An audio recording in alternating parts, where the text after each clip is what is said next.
RAB বিলুপ্ত বিজিবিকে শুধু সীমান্তে রাখা সহ বিভিন্ন সুপারিশের বিষয়ে আলোচনা করে সিদ্ধান্ত নেওয়া হবে বলে জানিয়েছেন স্বরাষ্ট্র উপদেষ্টা মোহাম্মদ জাহাঙ্গীর আলম চৌধুরী। সকালে বিদেশি নাগরিকদের জন্য অ্যারাইভেল এবং ট্রানজিট ভিসা আবেদনের সুযোগ দিয়ে করা অনলাইন অ্যাপ উদ্বোধন শেষে সাংবাদিকদের এসব কথা বলেন তিনি। স্বরাষ্ট্র উপদেষ্টা বলেন, র্যাব বিলুপ্ত করতে জাতিসংঘের সুপারিশকে স্বাগত জানিয়েছে সরকার, তবে তাদের এই প্রস্তাব আলোচনা পর্যালোচনা করে সিদ্ধান্ত নেওয়া হবে। অনুষ্ঠানে অনলাইন অ্যাপ সম্পর্কে স্বরাষ্ট্র উপদেষ্টা বলেন, এখন থেকে অনলাইনে 10 মিনিটে ওয়ান অ্যারাইভেল ভিসা পাবেন বিদেশি নাগরিকরা। 30 দিনের জন্য এই ভিসা দেওয়া হবে। বর্তমানে 14টি দেশের নাগরিকরা বাংলাদেশে ওয়ান অ্যারাইভেল ভিসা পেয়ে থাকেন।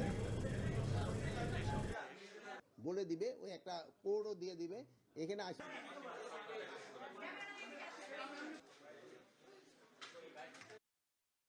এটার অবস্থানটা হলো, এটা তো একটা প্রস্তাব তাদের দিছে, আমরা সবাই বসবো, বসার পরে যে আমাদের ডিসিশন এটা জানাবো। বাট আমরা তো এই যে তাদের এই ইনকোয়ারিটা আমরা তো সবাই তো স্বাগতম জানিয়েছি। এটা আমরা তো এটা সবাই আমাকে সরকারের পক্ষ থেকে তো তাদের এটা ওয়েলকাম করা হয়েছে, তারা একটা ভালো কাজ করছে। তারপরে আমরা বসে আমরা একটা ডিসিশন নিই।